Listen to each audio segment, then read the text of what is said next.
À la une ce soir, dernière année avant le changement du recouvrement de l'impôt sur le revenu. À partir du 1er janvier 2019, il sera prélevé directement à la source. Nous vous expliquerons les détails du nouveau dispositif dès le début de notre édition. Difficile de trouver un emploi après 50 ans. Pour répondre à la demande, Pôle emploi a organisé une journée dédiée à ce public à l'IMS. Ateliers et job dating ont été au programme. 17e jour de paralysie du réseau de bus Mosaïque. Des conflits internes à la CFTU se sont ajoutés aux revendications initiales. Les commerçants de la capitale tirent la sonnette d'alarme. Et puis, une nouvelle affaire de harcèlement scolaire fait grand bruit sur les réseaux sociaux. Des élèves du lycée Bellevue ont été la cible de propos racistes et homophobes sur l'application Instagram. La direction de l'établissement a porté plainte. Bonsoir à tous, heureuse de vous retrouver dans cette tranche info que vous pouvez suivre en direct sur Facebook. Vous les avez peut-être déjà reçues dans vos boîtes aux lettres. Les déclarations d'impôt sur le revenu arrive. Ça sera la dernière année que vous aurez à accomplir cette procédure, en tout cas sous cette forme. À compter du 1er janvier 2019, les prélèvements se feront directement à la source sur les salaires, les retraites et les allocations chômage. Une conférence de presse a été organisée ce matin à l'Hôtel des Finances de Fort-de-France pour présenter les mécanismes du futur mode de recouvrement. Voyez ces explications de Guy Raphaël René. Au 1er janvier 2019, fini le décalage d'un an entre revenus et impôts correspondants. Il sera question du prélèvement à la source, une réforme du recouvrement qui n'impacte pas le montant de l'impôt mais son mode de paiement. Le prélèvement à la source est directement sur la fiche de paye. Votre patron ne connaîtrait pas toute votre vie. Il y a une relation entre l'administration fiscale et votre patron et l'employeur, puisque nous allons notifier, et il y a des clauses de confidentialité, nous notifions le taux de prélèvement, votre taux de votre foyer fiscal à la fin de l'année 2018 pour qu'il puisse y avoir sur votre fiche de paye, vous aurez fin janvier, vous aurez une ligne prélèvement à la source comme vous avez aujourd'hui votre ligne cotisation puisque vous payez des cotisations ouvrières par rapport à votre salaire et comme aujourd'hui vous avez cette ligne. La feuille de déclaration des revenus perçus en 2018 reste en vigueur. Elle servira de base pour calculer le taux d'imposition pour 2019. Au 1er janvier 2019, quel est le taux qui m'est appliqué? Eh bien, le taux qui vous est appliqué, c'est les revenus que vous avez eus, que vous avez perçus, qui sont connus donc en 2018, sur le revenu, sur l'impôt payé l'année N-1. L'impôt sera donc prélevé directement sur les retraites, les allocations chômage ou les salaires. Il sera collecté par les caisses de retraite, le Pôle emploi pour ses allocataires et les employeurs pour les salariés. Ce qui ne rassure pas Céline Rose, représentante de près de 200 patrons de PME. La plus grande inquiétude du chef d'entreprise, c'est d'abord d'être opérationnel au 1er janvier. Donc il faut quand même se mettre à jour côté logiciel. L'autre inquiétude du chef d'entreprise, c'est cette charge supplémentaire qui pèse sur lui et puis cet aspect pénal puisqu'il risque aujourd'hui 15 000 € d'amende et 1 an de prison ferme en cas de fuite du taux puisque le service des impôts va transmettre un taux d'imposition à l'employeur qu'il va imputer au salaire du salarié. Donc si ce taux par inadvertance se retrouve publié, eh bien, le chef d'entreprise encourt un risque sur une activité qu'il n'avait pas. Aujourd'hui, on se rend compte que l'entreprise va faire le travail de l'État et puis que l'État va encaisser. Du côté de la population, le prélèvement à la source semble plutôt bien accueilli. Parfois j'oublie de payer mes impôts, alors le fait de le sortir directement sous le salaire, ça m'arrange. Donc c'est une bonne chose pour vous? Oui, pour moi c'est une bonne chose, oui. Je pense que c'est une bonne chose. Peut-être que je suis retraité, c'est peut-être la raison pour laquelle je trouve que les choses sont plus faciles maintenant. Moi je suis pour, comme ça après on sait que automatiquement l'argent qui reste, c'est bien à nous quoi. S'il n'y a pas d'argent sur le compte comme on fait. Il y a beaucoup de personnes en Martinique qui ont un salaire, qui ont beaucoup de choses au moins prélevées sur eux. Mais aussi ça peut aussi aider certaines personnes à mieux gérer aussi leurs dépenses et même gérer leur budget aussi. En Martinique, près de 64 000 foyers fiscaux ont déjà opté pour le prélèvement mensuel pour payer l'impôt sur le revenu 2017. Et si les déclarations sur le revenu sont un cauchemar pour certains, c'est un rêve pour d'autres, ceux qui n'ont pas de revenus justement. Un statut très difficile à vivre pour les plus de 50 ans. C'est d'ailleurs pour ce public que Pôle emploi Martinique a organisé aujourd'hui une journée dédiée aux seniors à l'IMS. Plus de 700 personnes ont répondu à l'appel, dont Camille, 51 ans et sans emploi, qu'Alizé Lutran et Valérie Vincent ont rencontré. Regardez. Il y a 7 mois encore, Camille, détentrice d'un BTS tourisme, était agent d'accueil dans une distillerie. Suite à des problèmes de santé et après 18 ans de bons et loyaux services, son employeur lui propose une rupture conventionnelle. On a le sentiment de ne plus être soi. Parce que malheureusement, souvent la question qu'on vous pose, qu'est-ce que tu fais comme travail? Du jour au lendemain, on ne travaille plus. Ah bon, tu ne travailles plus? Et donc, on a un petit peu l'impression qu'on est inutile. On a des charges, on a des enfants, on a des charges, il faut jouer son rôle de mère pour certaines. Il faut continuer, la vie continue. Et voilà, on fait face comme on peut, mais on fait face. Mais à 51 ans, pas facile de se faire embaucher, même après plusieurs formations qu'elle finance elle-même. J'ai fait la proposition à un employeur de me garder pendant environ 3 mois. Il y a un protocole particulier qui permet donc de travailler pendant 3 mois et ensuite d'être embauché. Et c'est vrai qu'on m'a dit que le fait que j'ai 50 ans, non, c'est un handicap. Donc j'ai glané, j'ai cherché véritablement ma voie. Et puis finalement, en allant vers l'optique, je me suis rendu compte que c'est ce qui me conviendrait. Il faudra encore 3 ans d'études à Camille pour devenir opticienne. Pour inciter les seniors à ne pas baisser les bras, depuis le 1er janvier, Pôle emploi a mis en place un suivi adapté pour les accompagner dans leur démarche. Avec le concours du Fonds social européen et par rapport au diagnostic posé sur la demande d'emploi en Martinique et l'évolution significative du nombre de demandeurs d'emploi seniors, nous avons mis en place un accompagnement intensif. C'est une dizaine de conseillers placés sur l'ensemble des agences de Pôle emploi qui sont dédiés à l'accompagnement des seniors. Ces problématiques sont traitées par Pôle emploi, mais aussi par d'autres partenaires que sont la GEFMA dans le cadre de la valorisation des acquis et de l'expérience, par la sécurité sociale, par la CAF sur des problématiques plutôt sociales. Plus de 700 personnes ont pu déposer leur candidature dans les secteurs porteurs comme celui du numérique, du commerce ou encore de l'aide à la personne. Comme Camille aujourd'hui, 33% des demandeurs d'emploi en Martinique ont plus de 50 ans. Voilà plus de 2 semaines que le réseau de bus Mosaïque est à l'arrêt. Les négociations entre la CFTU et ses anciens sous-traitants sont toujours en cours, mais quelques conflits internes à la CFTU viennent se mêler. Une situation qui impacte directement les usagers, mais aussi les commerçants de la capitale qui ont vu leur chiffre d'affaires baisser de 50% depuis le début du conflit. Voyez ce reportage d'Alizé Lutran et de Valérie Vincent. À 11h ce matin, les étals des poissonniers étaient encore quasiment pleins. Depuis plus de 15 jours, faute de bus, les clients, déshabitués pour la plupart, ne viennent plus. Il ne veut pas descendre à pied pour prendre un taxi. 1,20 € et on va monter pour un taxi pour 10 €. Il n'y a rien, il n'y a pas de travail. Un manque à gagner conséquent, jusqu'à 50% en moins sur le chiffre d'affaires pour certains. Mais il faut quand même trouver le moyen de gagner sa vie. Comme nous sommes des revendeurs, on achète moins pour pouvoir écouler la marchandise.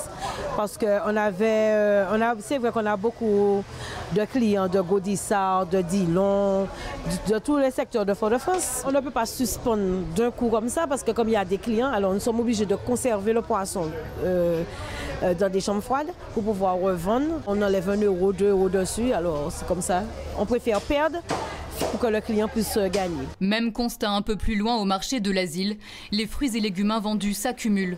Aujourd'hui encore, cette marchande est descendue de Saint-Joseph pour vendre à perte. C'est moi, vous voyez, j'avais même pas 10 choux de Chine, il me reste que 2. J'avais 5 cocos secs, il me reste que 3. Je vais manger et puis je vais mettre à mûrir et puis si ça... C'est une prochaine fois, je vais descendre au marché. À quelques encablures au parc des Almadies, les bus du réseau Mosaïque sommeillent depuis maintenant 17 jours. Si le transfert du personnel vers la nouvelle société sous-traitante a été acté, les réunions s'enchaînent entre la CFTU et ses anciens prestataires de services. La semaine dernière, le tribunal a ordonné l'expulsion de la société Sotravom qui bloque encore le parc de bus. La CFTU nous a indiqué attendre l'intervention des forces de l'ordre, mandatées par le préfet pour pouvoir reprendre l'activité. Ajoutez à cela des litiges internes entre la CFTU et ses employés concernant leurs conditions de travail. À ce rythme, les bus du réseau ne sont pas prêts de rouler de nouveau. Et justement, à ce sujet, notez que les transporteurs de la CFTU sont actuellement reçus par le président du conseil exécutif de la CTM, Alfred Marie-Jeanne, une nouvelle tentative de trouver justement une issue à ce conflit. Parlons maintenant de cette affaire qui fait grand bruit sur les réseaux sociaux dans le monde des lycéens. Des photos d'élèves circulent depuis quelques jours sur l'application Instagram avec des commentaires à caractère homophobe et raciste. Des faits que la direction du lycée Bellevue, où ils sont scolarisés, a pris très au sérieux. Une plainte a été déposée. Voyez ce reportage de Sandrine Claude. Tout commence la semaine dernière sur le réseau social Instagram. Des publications visant une dizaine de lycéens sont postées via des comptes éphémères. Injures, incitations à la violence, les images sont accompagnées de propos racistes et homophobes. La direction de l'établissement est alertée lundi. Les élèves concernés sont immédiatement auditionnés. Cet élève, que nous appellerons Sandra, connaît aussi bien les victimes que celui ou ceux à l'origine des faits. C'était très visé, on va dire. Donc il y a eu des noms et tout. Et c'est très dur pour les victimes, quoi. Et pour les personnes qui ont fait ça, c'est de la méchanceté vraiment gratuite, quoi. L'affaire suscite aussi le choc chez les élèves dans les mêmes classes que les victimes. C'était des gens qui étaient là pour peut-être rigoler et au final ça a mal tourné. Les gens ils ont mal pris ça, ceux qui étaient visés.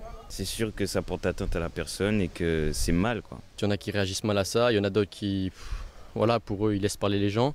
Mais je sais que pour certaines personnes, c'est pas, voilà, ils sentent mal et voilà, pour eux, ça doit pas être impuni. Avec l'essor des réseaux sociaux, les cas de cyberharcèlement sont de plus en plus fréquents, voire même banalisés. Pourtant, il s'agit bien de délits punis par la loi.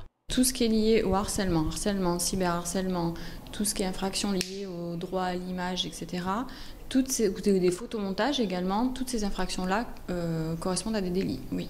Donc punis d'une peine de prison et d'une amende de plusieurs milliers d'euros. Les sanctions existent, mais les plaintes sont rares. L'an dernier, ici, seuls 4 ont été enregistrés. Chez les victimes, il y a un sentiment de honte qui fait qu'ils ne révèlent pas automatiquement ces faits, d'où le faible taux de plainte. Le plus important, c'est le mal-être qui peut conduire effectivement les jeunes au suicide, hein. Donc tentative de suicide. Il y a eu le cas en Martinique. Hein. La direction de l'établissement a porté plainte. Une enquête a été ouverte pour identifier le ou les auteurs des faits. Direction la Guadeloupe avec un fait divers qui a secoué l'île Sœur hier. Un homme de 70 ans s'est fait attaquer par les 2 staffs terriers de son voisin alors qu'il se baladait à proximité. Selon les témoins qui ont assisté à la scène, impuissants, les animaux classés chiens dangereux ont attaqué la victime essentiellement au visage. Selon les informations que nous venons de recevoir, la victime a succombé à ses blessures. Voyez ce reportage d'Anne-Elisabeth Hertzen et de Moïse Dexter. Il est environ 13h30 et ces ouvriers s'activent pour couler le béton de ce chantier quand soudain, ils entendent des cris stridents et des aboiements insistants. Regardez, nous tenons cri, chien a roulé, waouh. Regardez, nous avons 3 chiens là, monsieur, qui a halé bougla là. Et il a été bougla, il a mangé bougla, mais vous ne pouvez pas les sauver. C'est 3 chiens. On est obligé de rester, crier, mettre un chien là, puis il vient retirer le chien là, c'est bougla. Et là, il vient retirer ces chiens là, c'est bougla. Mais il peut taper, il vient quand même. C'est 3 chiens là haut. C'est dedans, et nous prenons bien pour nous sauver. Mais 3 chiens, nous ne pouvons pas attaquer les chiens là. Les chiens peuvent manger nous aussi, nous, ni famille aussi, au moins. Parce que nous ne pouvons pas attaquer les chiens là. Même ici, même dans la crise pitié, ils étaient qu'à pleurer. Nous pleurer, ça fait nous la peine. Mais nous ne pouvons pas faire rien. Et là, regardez, nous pas portable. Nous crions, nous faisons les 17, les 18, les 18, jusqu'à temps qu'ils arrivent. Et là, ils arrivent après ça, mettre un chien à venir. Et c'est là qu'ils arrivent après ça, chien attend les bougas toujours. Il dit chien, qu'est-ce qu'on fait là? Et c'est les chiens à la bougas. Impuissants face à la vélocité de ces molosses, ils n'ont pu qu'assister à la scène sans pouvoir intervenir. On ne peut pas sauver, on ne peut pas passer, on est 3 chiens. On a envie de sauver, mais on ne peut pas faire un geste. En vrai, 3 chiens à manger, mais c'est en bas là, bougas a crié, a dit chien là, laissez, il a mettre, mes premiers fois, on sans dire moi-même. 3 chiens à manger en bouc. C'est vrai, ça c'est ni de quoi pour faire la peine, ça. Ah ouais, là, on a une famille. Et quand on voit ça, on dit peut-être si les familles oui, là aussi, puis aussi, hein. Si les familles, ouais. Mais ça va faire la peine pour Bouga et ça va faire la peine pour Missi aussi. Parce que les butins comme ça, regardez, il a déjà fait mail, il a encore d'avis, ça va faire la peine quand même. Bouga dit madame a une timonaille. Et l'autre Bouga a une famille aussi. Comment non? Ça a obligé de faire la peine tout bateau. Blessé à la tête, aux membres inférieurs et supérieurs, l'homme âgé de 70 ans a été pris en charge par l'équipe du SMUR et conduit en milieu hospitalier. Parlons santé maintenant avec le nouveau représentant local du syndicat national des pharmaciens qui a été élu. Il s'appelle Douglas Bravo et il reçoit cette semaine le représentant national pour faire le point sur les évolutions que connaît la profession. Ils sont tous les deux nos invités ce soir, Douglas Bravo et Philippe Gettner. Bonsoir. Bonsoir. Merci d'avoir accepté notre invitation. Merci pour l'invitation. Alors, on va commencer parmi les petites révolutions qu'a connues votre profession. Monsieur Gettner, on va commencer avec vous. Il y a la possibilité de vacciner directement en pharmacie. L'annonce de l'expérimentation en octobre 2016 n'avait pas du tout plu aux médecins. Alors, quel bilan pouvez-vous faire aujourd'hui de cette expérience? Donc aujourd'hui, il y a 2 régions qui ont participé à cette expérimentation, donc la région Auvergne-Rhône-Alpes et la région Nouvelle-Aquitaine. Il était attendu environ 50 à 60 000 vaccinations grippe sur ces 2 régions. Le bilan, maintenant que la période est terminée, ça dépasse les 160 000 vaccinations faites. Il y a pratiquement les 2 tiers des pharmaciens de ces régions qui ont proposé ce service à la population. Et je dirais, le point le plus positif, c'est l'accueil par la population qui trouve ce service très intéressant. Parce que les pharmacies, comme vous le savez, ont de larges périodes d'ouverture. C'est facile d'y rentrer, de se faire vacciner. Et ça, c'est très important, entre autres pour des gens qui sont en activité, qui n'ont pas le temps. Alors, une expérimentation qui n'a pas été testée en Martinique, Monsieur Bravo, est-ce qu'il y a eu des demandes? Est-ce que vous sentez qu'il y a une attente? Oui, tout à fait. Je voulais d'abord rendre hommage à mon prédécesseur, le Dr Charles Elgéa, comme nous voyons à l'écran, qui a assuré la présidence pendant plusieurs années. Et oui, il y a une attente de la population. J'ai eu beaucoup de demandes spontanées. Donc, au contraire, je pense que ce sera un succès annoncé pour l'année prochaine. Très bien. Alors, autre révolution peut-être à venir, la vente en parapharmacie de médicaments, en parapharmacie et en grande surface. Alors, d'une manière globale, les pharmaciens ne sont plutôt contre cette future réforme, tandis qu'une étude du magazine UFC Que Choisir estime que les tarifs des médicaments sans ordonnance pourraient baisser. Alors, qu'en dites-vous ? Alors écoutez, les études européennes, en tout cas quand on fait des comparaisons, montrent que la France, malgré le fait que les médicaments sont entièrement vendus en pharmacie, ce qu'on appelle le monopole de dispensation des médicaments, sont parmi les plus bas d'Europe. Et deuxième chose, je pense que le monopole n'est pas fait pour protéger les pharmaciens. Il est là pour garantir la sécurité sanitaire des patients. Aujourd'hui, notre pays a la chance d'avoir, dans le circuit pharmaceutique, l'absence totale de contrefaçon. Les seuls médicaments contrefaits, qui sont un véritable fléau au niveau mondial, sont des médicaments qui sont commandés par Internet à l'étranger. Donc il faut bien comprendre que ce choix est bien un choix de santé publique, aujourd'hui soutenu par le ministère, et donc je pense que c'est une vraie sécurité pour la population. Alors justement, vous l'avez évoqué, la vente de médicaments par Internet, est-ce que vous en souffrez? Est-ce qu'il y en a beaucoup? Alors écoutez, la vente de médicaments par Internet, d'abord Internet est un outil que les gens utilisent aujourd'hui quotidiennement, donc personne ne peut être contre Internet. Après, je pense que ce qui nous pose plus de problèmes, c'est ce qu'on appelle la vente par correspondance. Pourquoi? Parce qu'il est important d'avoir un contact avec un professionnel de santé, le pharmacien, au moment où on vient chercher ces médicaments, pour pouvoir poser des questions, pour pouvoir s'assurer qu'il n'y a pas de problème à la prise de ces médicaments. Donc, nous sommes plutôt favorables à des systèmes qui ont été développés dans d'autres réseaux aussi, qui est ce qu'on appelle le click and collect, c'est-à-dire on commande sur Internet et on vient chercher. On est garanti, à la fois on connaît le prix, on connaît la disponibilité, et je pense que ça c'est beaucoup plus favorable parce que ça maintient le contact avec le professionnel de santé. Alors, d'une manière plus globale, quelles sont les missions du syndicat des pharmaciens? Alors, au niveau national, les missions sont nombreuses, puisque à la fois on s'occupe, je dirais, de toute la problématique économique, parce que les pharmacies sont des entreprises.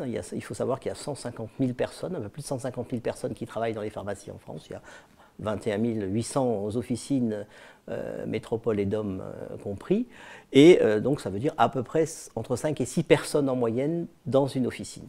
Donc ce sont des entreprises, donc il y a tout le côté économique de fonctionnement de l'entreprise. Deuxième mission importante du syndicat, c'est tout ce qui est la relation avec ce qu'on appelle les caisses de sécurité sociale, puisque vous savez que la pharmacie a mis en place depuis de nombreuses années le tiers payant, donc ça exige toute une série de contractualisations. Et aujourd'hui, c'est, je pense, une véritable simplification pour les personnes, entre autres celles qui ont des revenus bas, où il est important de pouvoir bénéficier de cette dispense d'avance de frais. Donc c'est un deuxième secteur. Un troisième secteur où on intervient, bien sûr, c'est l'évolution professionnelle, donc sur l'évolution comme la vaccination, les entretiens pharmaceutiques qui sont mis en place. Et enfin, quatrième secteur aussi, c'est tout ce qui est la négociation dans le Code du travail. C'est les négociations de la convention collective, c'est les salaires et toutes les évolutions sociales dans le domaine. Donc ça se fait avec les syndicats de salariés. Eh bien, on va parler maintenant de la situation locale du syndicat. Quel est l'état de la profession des pharmaciens en Martinique? C'est une profession qui a connu beaucoup de mutations. On est passé de 160 pharmacies à peu près 150. Il y en a qui se sont adaptés, qui ont acheté des licences, des clientèles. Donc c'est une pharmacie qui fait face aux difficultés et qui avance. Et quelles seront vos missions en tant que représentant local? Nos missions sont d'accompagner ces changements, de les accompagner au quotidien dans les relations avec les différents organismes sociaux, aussi de développer la liaison ville-hôpital via des messageries sécurisées, qui reste encore un grand chantier à mettre en place, et ainsi que l'interprofessionnalité, c'est-à-dire la messagerie sécurisée entre professionnels de santé. Et dernière question, on est en pleine période de choix, d'orientation scolaire. Est-ce que faire pharmacien, c'est une profession qui attire et qui recrute justement? Nous avons la chance en Martinique d'avoir des jeunes. D'ailleurs, je leur rends hommage, ceux qui sont venus avec moi dans mon équipe. Donc nous avons connu un fort renouvellement de pharmaciens en Martinique, ce qui montre que l'attractivité est toujours là, que c'est un métier passionnant et nous allons continuer dans cette voie-là. Très bien, merci à vous d'avoir répondu à nos questions. Direction Paris maintenant, avec la ministre des Outre-mer qui a tenu une conférence de presse ce matin pour faire le point sur les différentes réunions organisées avec les élus ultramarins cette semaine. Sargasses, chlordécone, accord de Guyane. Annick Girardin a présenté son plan d'action sur ces 3 dossiers très importants. Voyez ce reportage de Solène Boissé. Moi, je suis prête. Et je l'ai dit aux élus, à affronter tous les sujets. C'est une ministre déterminée qui a présenté son bilan de la semaine passée. À commencer par la problématique des sargasses où Nicolas Hulot avait été critiqué pour son manque d'implication et de connaissances sur le sujet. Par ailleurs, les 1,7 million d'euros débloqués sont jugés insuffisants par les acteurs locaux. Sur ce point, la ministre des Outre-mer a voulu apaiser les esprits. Nous avons dit que sur cette question des sargasses, il y aurait une réunion entre les différents ministres concernés dans les jours à venir. Sur les 1,7 million d'euros, ce sont des crédits du ministère des Outre-mer. De toute façon, nous ferons face aux besoins de la Martinique, de la Guadeloupe ou de la Guyane si effectivement c'est nécessaire. Autre dossier brûlant, le chlordécone. Même si des avancées notables ont été appliquées comme l'accompagnement financier des marins-pêcheurs et la cartographie en cours des terres polluées, des questions restent en suspens, comme le manque de 7,5 millions d'euros de fonds européens qui ne sont pas à l'ordre du jour. L'État prendra effectivement ses responsabilités. La ministre de la Santé a apporté un certain nombre de réponses. Une réponse sera apportée sur le volet agriculture en Martinique, en Guadeloupe, pour répondre effectivement là aussi à une nouvelle ou un nouveau plan de développement de l'agriculture. En ce qui concerne la Guyane, 1 an après les accords, l'heure est au bilan. La ministre se félicite de la mise en place de 80% des mesures d'urgence, mais toujours du côté des finances, aucune annonce sur les 2,1 milliards d'euros supplémentaires octroyés. Dans les dernières heures de la négociation, un certain nombre de projets ont été jetés sur papier parce que chacun avait envie effectivement d'y retrouver un certain nombre de projets, mais pas toujours suffisamment mesurés, pas toujours suffisamment finalisés. Vous savez, par exemple, c'est des ports. Un port à Saint-Laurent-du-Maroni, eh ben, ça ne suffit pas d'écrire un port à Saint-Laurent-du-Maroni. Ça nécessite qu'on réfléchisse. La ministre se rendra en Guyane avant la première quinzaine de juin. Par ailleurs, un colloque sera organisé du 16 au 19 octobre prochain en Martinique et en Guadeloupe pour faire l'état des lieux des avancées sur le chlordécone. Restez avec nous à suivre dans cette édition le futur label Zéro chlordécone ne fait pas l'unanimité. Les professionnels de l'agriculture l'ont fait savoir à Louis Boutrin dans une réunion très houleuse aujourd'hui. Et puis le restaurant Beach Grill a rouvert ses portes au Carbet un mois après la disparition brutale du gérant. Vous le verrez, l'ancienne équipe a repris les rênes de l'établissement. Je vous le disais, les avancées sur le chlordécone en Martinique ne sont pas encore totalement effectives. Si le PNM a déjà bien avancé sur son projet de label zéro chlordécone, le programme est loin de plaire à tout le monde. Les professionnels de l'agriculture l'ont fait savoir ce matin à Louis Boutrin lors d'une réunion qui s'est tenue à huis clos. Voyez les réactions recueillies par Sandrine Claude. Aujourd'hui, nous n'avons pas de produit qui nous permet d'arriver à zéro chlordécone. Aujourd'hui. Il faut le dire à la population. Parce que si on le dit, on ment. Aujourd'hui, les produits extérieurs qui arrivent, importés, ne sont pas non plus à zéro chlordécone. Il faut être franc. Monsieur Boutrin est venu nous voir au niveau de la Chambre d'agriculture et nous a fait un certain nombre de propositions.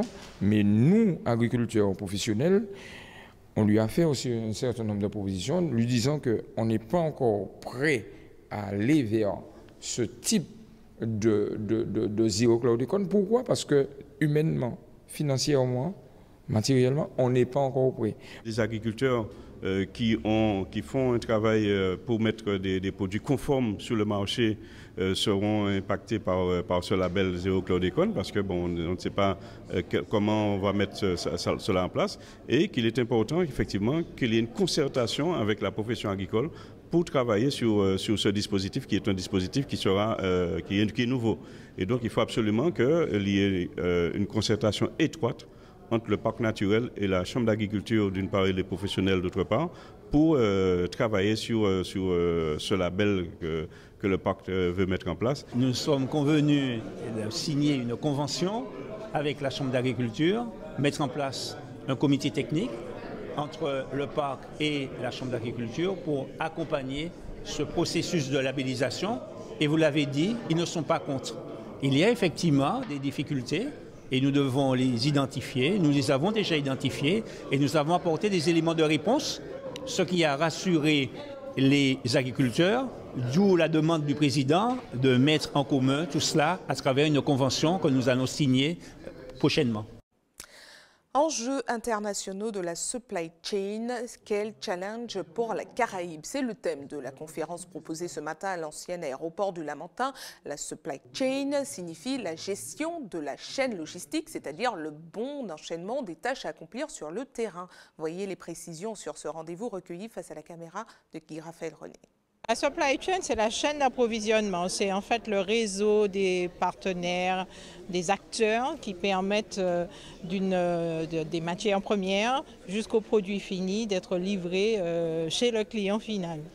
Et le cluster GATT Caraïbes est une organisation, un réseau d'acteurs publics et privés qui travaillent sur la coopération régionale, sur la mise en commun de retours d'expérience, sur l'innovation dans les métiers du transport, de la logistique, des technologies appliquées à la supply chain. Et donc aujourd'hui, c'est la journée internationale de la supply chain. Donc très naturellement, nous avons voulu mettre en œuvre une opération pour sensibiliser à la fois les professionnels, le grand public, mais surtout les jeunes au métier de la supply chain. C'est important pourquoi ?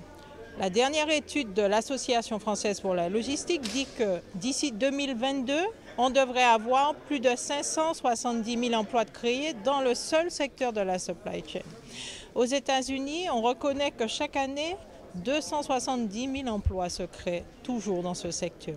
Donc c'est important pour nous de dire aux jeunes, mais il y a des filières comme ça qui sont insuffisamment explorées. Intéressez-vous à ces métiers et voyez grand, c'est-à-dire voyez au-delà du bocal. On peut réussir à former en Martinique des logisticiens, mais qui pourraient demain travailler à l'échelle internationale, soit depuis la Martinique, soit n'importe où dans le monde. Et justement, parmi les structures qui réussissent vraisemblablement à très bien gérer leur chaîne logistique, la distillerie Naisson est la première entreprise martiniquaise et seule distillerie des Outre-mer à avoir obtenu le label entreprise du patrimoine vivant. Attribué par l'État, cette appellation est une reconnaissance d'un savoir-faire artisanal et industriel d'excellence et d'exception. Partons maintenant en Guyane qui va inaugurer très bientôt sa propre agence de la biodiversité. La structure devrait donner plus de cohérence et de dynamisme à la préservation des espaces sauvages et des milieux naturels. Ça sera une première pour les Antilles Guyane.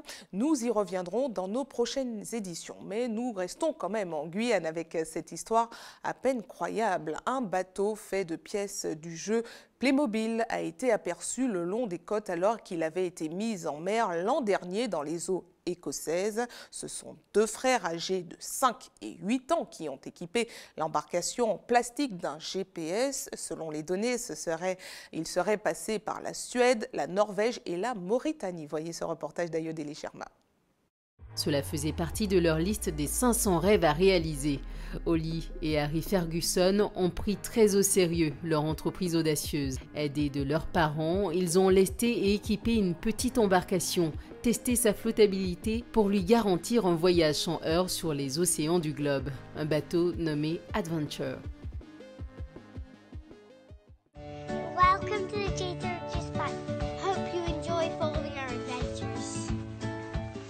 Aujourd'hui, il vogue au large du plateau des Guyanes, poussé par les courants marins. En mai 2017, les deux garçons font prendre le large à leur équipage de Playmobil depuis la ville de Peterhead, en Écosse. Depuis le début de sa traversée, l'Adventure a atteint les côtes danoises, suédoises et norvégiennes, à chaque fois remises à l'eau par ceux qui l'ont aperçu sur la plage. En fin d'année dernière, le bateau pirate a même embarqué à bord du bateau norvégien le Christian Redich, qu'il a équipé d'un système GPS grâce auquel les internautes peuvent suivre sa progression. Et comme un rêve n'est jamais trop grand, les petits frères écossais sont déjà parvenus il y a 3 ans à envoyer des figurines Lego dans l'espace.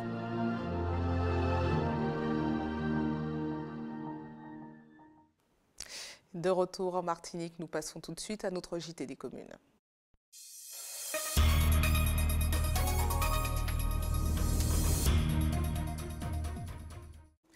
Un JT des communes qui commence au Carbet avec le restaurant Beach Grill qui a rouvert ses portes depuis hier. Une reprise du service 1 mois après le décès brutal du gérant. Désormais, c'est l'équipe déjà rodée au fonctionnement de l'établissement qui reprend les rênes de la structure. Voyez ce reportage d'Hubert Bornil et de Valérie Vincent. Voilà, 1 mois après les affaires reprennent, on peut dire au Beach Grill. Clarisse, tu vas nous servir ça. Voilà, avec une jeune équipe dynamique, très jeune équipe originaire principalement de la région. Et c'est parti avec un menu amélioré certes, mais avec beaucoup d'énergie et beaucoup de sourire. Les gars, en force. Le souvenir de la disparition du géant emblématique de ce restaurant situé sur la plage du Carbet est encore assez douloureux dans les esprits. Franco est parti certes, mais il a laissé sur place une équipe jeune et volontaire. En fait, le personnel se compose essentiellement des anciens employés de la structure. On commence avec une bonne humeur pour l'ouverture du restaurant, d'accord? Et qu'on soit joyeux, qu'on reçoive bien les gens et qu'on fait comme on a l'habitude de faire. Une reprise sur un air de défi à relever, c'est en tout cas toute la motivation de Violaine, longtemps considérée comme étant le bras droit de l'ex-patron. On repart comme on a l'habitude de faire avec quand Franco était là. Et Franco sera toujours à côté de nous. Et on a toujours été formés comme il nous a formés, être accueillant, généreux, être à l'écoute des clients. Autour de la jeune femme, des serveurs, barman et cuisiniers pour une affaire qui semble déjà bien huilée. C'était la philosophie du patron, d'aider les jeunes avant tout de la commune. Donc là, on a, moi je suis carbétien, on a 4 carbétiens et un préchotin. Donc le Nord-Caraïbe doit représenter en masse, on va dire.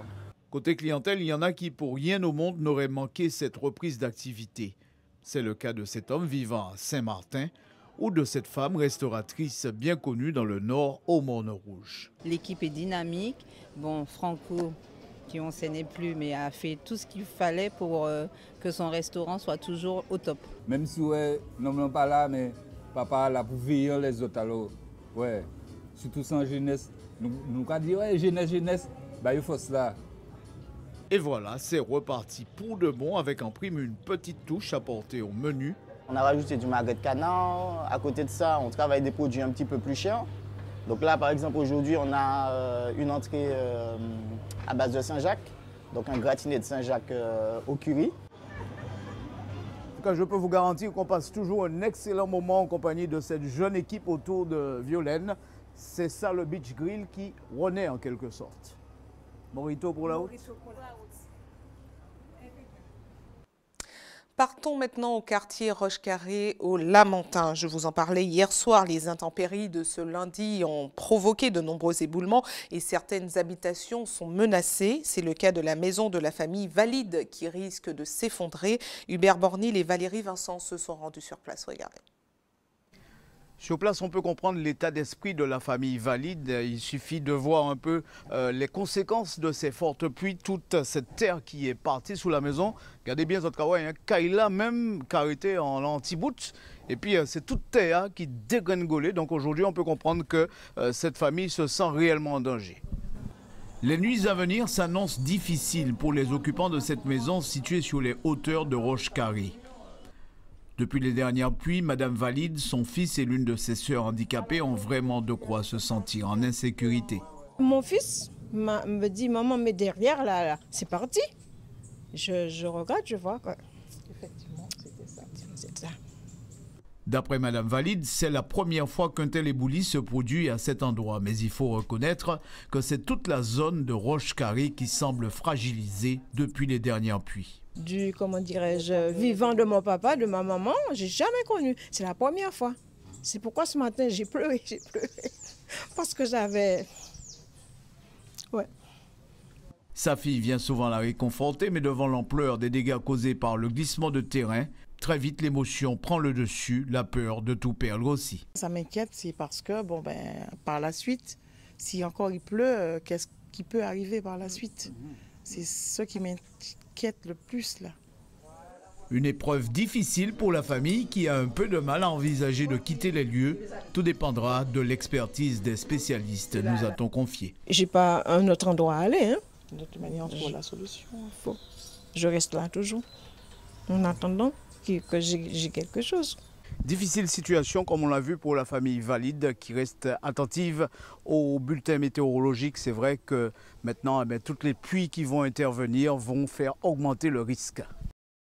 Et puis toujours en rapport avec les intempéries de ce lundi, notez qu'un appel à la solidarité a été lancé par plusieurs associations franciscaines. L'opération Solidarité François pour objectif de collecter principalement de l'électroménager, des repas secs, du matériel et des produits de nettoyage ainsi que du matériel scolaire. Les dons doivent être déposés au rez-de-chaussée de l'hôtel de ville à toute heure. La distribution se fera en fonction des besoins des familles. Deux contacts, vous les voyez pour plus de détails, 06 96 83 68 67 et 05 96 64 50 77. Information pratique maintenant avant de refermer cette édition à l'attention de ceux qui souhaitent faire un don de sang demain. Notez qu'un camion de l'EFS sera stationné de 13h à 18h sur le parking de la Grande Récré de Bureau Vallée à Cocotte-du-Cos. Et puis comme chaque jour ouvré, une équipe sera également à votre disposition de 9h à 16h à la Maison du Don au quartier Laménard à Fort-de-France. Et c'est la fin de votre journal local et régional. Mais ne bougez pas, la tranche info continue. On se retrouve dans une poignée de secondes avec Régine Germani, toujours en Tchèque pays. À tout de suite.